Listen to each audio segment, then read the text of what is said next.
Szia Misi, hát Szia, eltelt újabb egy év, majd hogy nem. Igen. Ugye október 27-én alakult meg a Múzsák színjátszókör. Arról már van egy kis sejtésem, hogy egy kis buli, nem is kicsi buli lesz Csappa itt a József Attila művelődési háza Dorogon. 27-én így zárt körben. Megmondom őszintén, hogy mivel hogy én szervezem a bulit, már rajta vagyok a dolgon, és hát elég sok programot próbálok szervezni erre. Na de mindegy, beszélgessünk rólad egy kicsit. Milyen színdarabokkal készültél most a Múzsás színjátszókörbe, mit várnak a kedves közönség, és hogy miket tervezel az elkövetkezendő, hát röpke egy évre. Ugye elkezdtük a színjátszókörrel a második évadot, azt ugye el kell mondani, hogy nagyon sok változáson fog keresztül, illetve változáson ment keresztül a színjátszókör, nagyon sok új tag, hál' Istennek nagyon sok új tagunk érkezett, akikkel bizony újra kellett venni dolgokat. Ugye azt is el lehet mondani, hogy nagyon, hál' Istennek nagyon sikeres volt a Kőrózsa előadás, amivel persze nem álltunk le, tehát ennek az évadnak az egyik fontos sarokpontja az, hogy a Kőrózsát továbbra is visszük. Hál' Istennek eddig az ország több helyére hívtak bennünket, és reméljük ezután is így lesz, tehát azt lehet mondani, hogy sikeres ez a darab. És gondolkodtunk ugye Fecóval azon pont mellett, hogy és a Mariannal, hogy az újakat is bevesszük a régi darabba. Tehát kibővítettük a szereplőgárdát, ami nekem egy újabb feladatként jött elő, hogy az újaknak szerepeket kellett találnom, illetve hál' Istennek most már nem megkettőzött szerepeket játszanak, hanem mindenkinek csak egy szerepe van, ami szerintem sokkal színesebbé teszi az előadást. Ugyanakkor gondolnunk kellett arra, hogy új évad, új előadás, és a sok nyűglődés megszűnt nem egy darabot, hanem rögtön kettőt. Az igen. Úgyhogy így meg tudjuk csinálni, ha minden jól megy, akkor idén még decemberben elő fogjuk adni Charles Dickensnek a Karácsonyi Ének című művét, aminek én írtam egy színpadi átiratát még 2004 végén, ami először 2005-ben, azt hiszem, akkor debütáltunk, Fecó pont játszottál te is benne az a legelső verzióban. Ugye ezt most el lehet mondani, hogy ez azért azóta át lett alakítva, ki lett bővítve, és most 17 szereplőre van írva a darab, úgyhogy elég színes lesz az előadás, sok szereplős előadás lesz. Ezt az előadást elsősorban gyerekeknek szánjuk, mert ugye a Kőrózsáról el lehet mondani, hogy mesejáték, de elsősorban nem gyerekeknek íródott, hanem fiataloknak, felnőtteknek. Most a Karácsonyi Éneket azt bárki megnézheti kiskortól kezdve, tehát ezzel is gondolunk a gyerekekre. De ugyanakkor gondolunk a felnőttekre is, és ennek az évadnak az igazi előadása, ami mellett azért a Karácsonyi Ének feldolgozása eltörpül, ez a Kaviár és Lencse, amely egy olasz vígjáték 1967-ből, melyet Magyarországon több színház már nagy sikerrel bemutatott.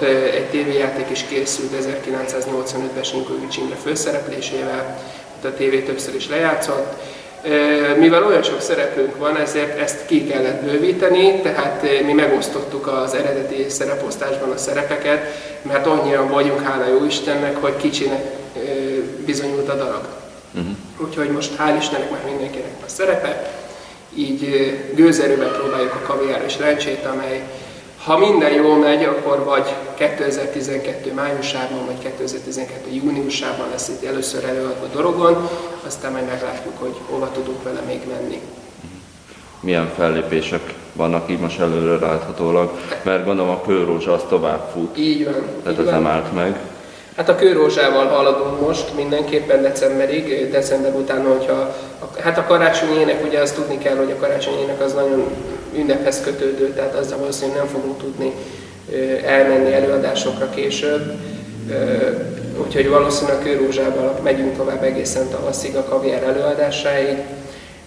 Ami eddig volt, az Basaharc volt, Pilis Szentkereszt, most megyünk Esztergomba, ugye Dorogon is elő volt már adva, de Dorogon ismét elő lesz az októberben. Esztergomba jövő héten szombaton, tehát szeptember 24-én lesz előadva délután az Erzsébet Parkban, ami nekem egy nagy öröm, mert az én nagy vágyam volt, hogy Esztergomba végre előadhassuk ezt a színdarabot nagy közönség előtt, hiszen maga a darab is Esztergomba is játszódik. Hány órakor lesz az előadás? Délután 3 órakor fog kezdeni az Erzsébet Parkban.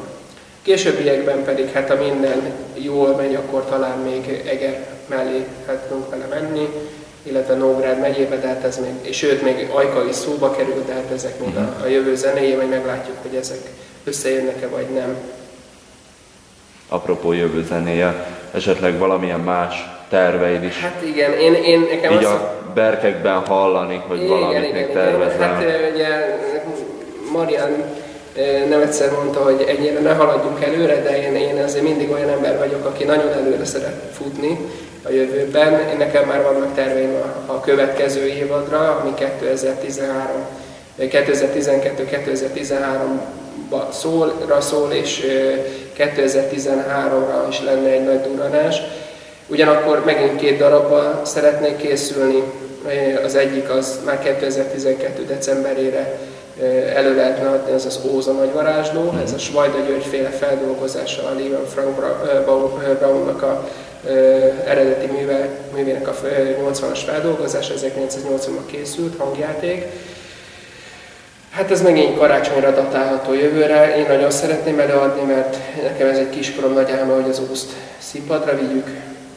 A másik, ami pedig még komolyabb, az egy dráma lenne, ugyanis ugye eddig volt már mesejáték, volt vígjáték, de drámát még ez a színjátszó együttes nem adott elő, ez pedig a Pergünt lenne, ami azért kuriózum, ugyanis ha jól tudom, idén egy színház se játsza az országban, de lehet, hogy jövőre se, úgyhogy a Muzsák színjátszókör lenne talán, ha minden igaz, az egyetlen, aki abba az adott évadban Pergüntet színre viszi az országban.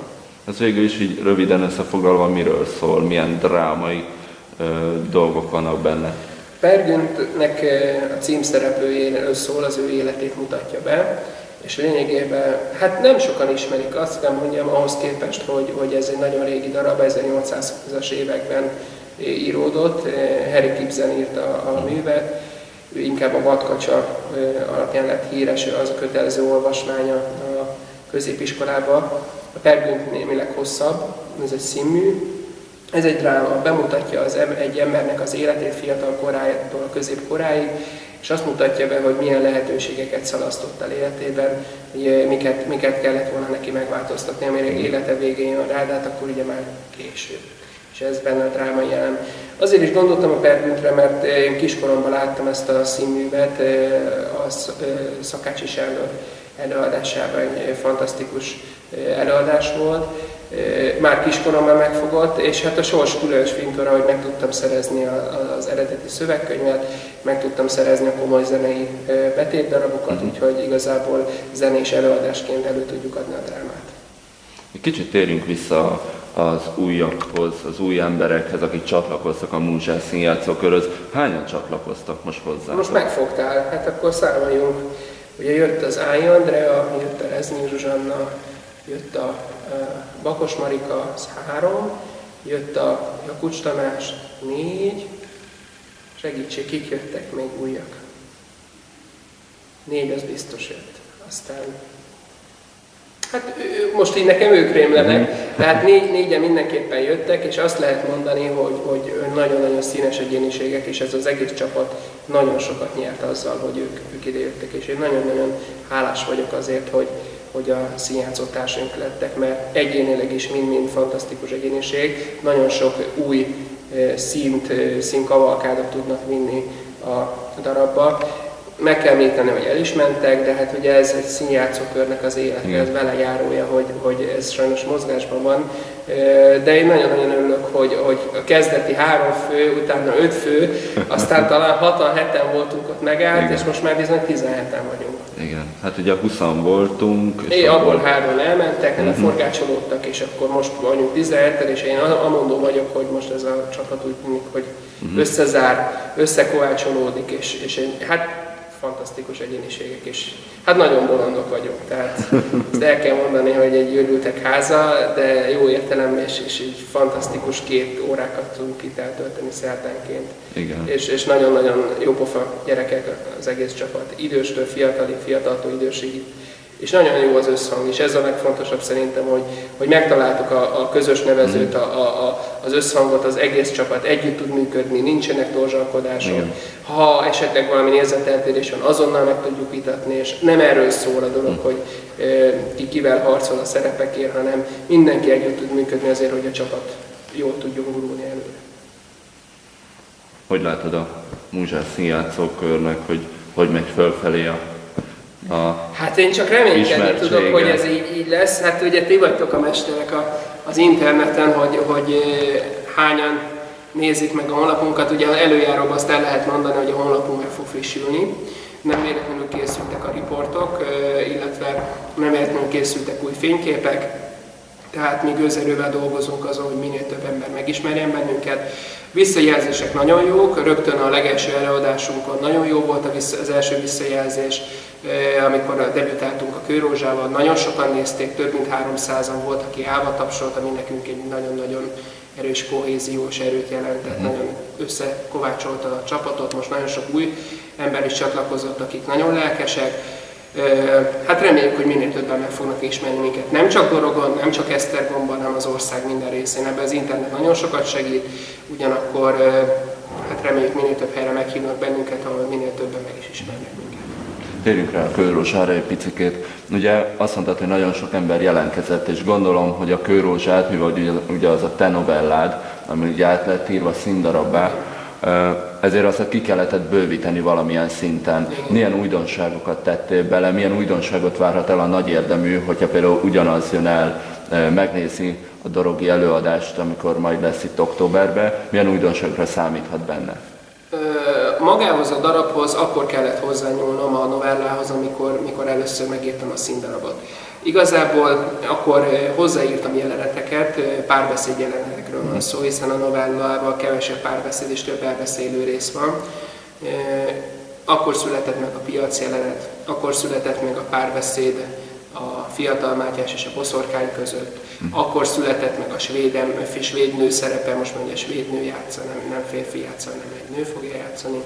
Ekkor született meg a boszorkány szolgájának a jelenete. Tehát nagyon sok plusz jelenet ekkor épült be a darabba. Hál' Istenre nem kellett az új szereplők miatt hozzáírnom a darabhoz, inkább az lesz a különleges a újabb dorogi előadásban októberben, hogy az újakat bevesszük a színdarabba, és színesítik az ő saját kis karakterükkel, egyéniségükkel a darabot, és végre úgy tudjuk előadni ezt a színdarabot, ahogy én ezt eredetileg megálmodtam, hogy mindenkinek csak körülbelül egy szerepe van, és abban tud remekelni.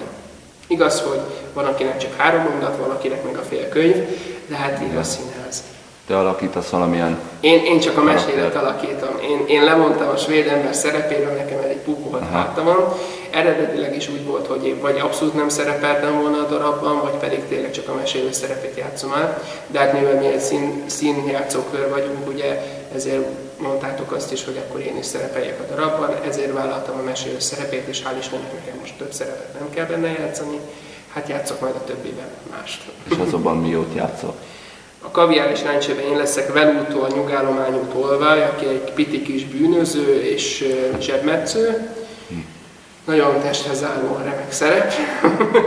Tegyük hozzá, hogy nem vagy tolvaj. Azért mondom, hogy ez aztán nem passzol. A másik pedig egy nagyon hálás szerep a karácsonyi énekben, én leszek Máglia, visszajáró kísértet. És ezt nagyon szeretem, ezt a szerepemet. Annak idején, amikor írtam a karácsonyi ének feldolgozását, akkor ezt annak idején kicsit önző módon saját magamra írtam át, úgyhogy ebbe úgy kiélem magamat. Köszönjük szépen! Én is köszönöm.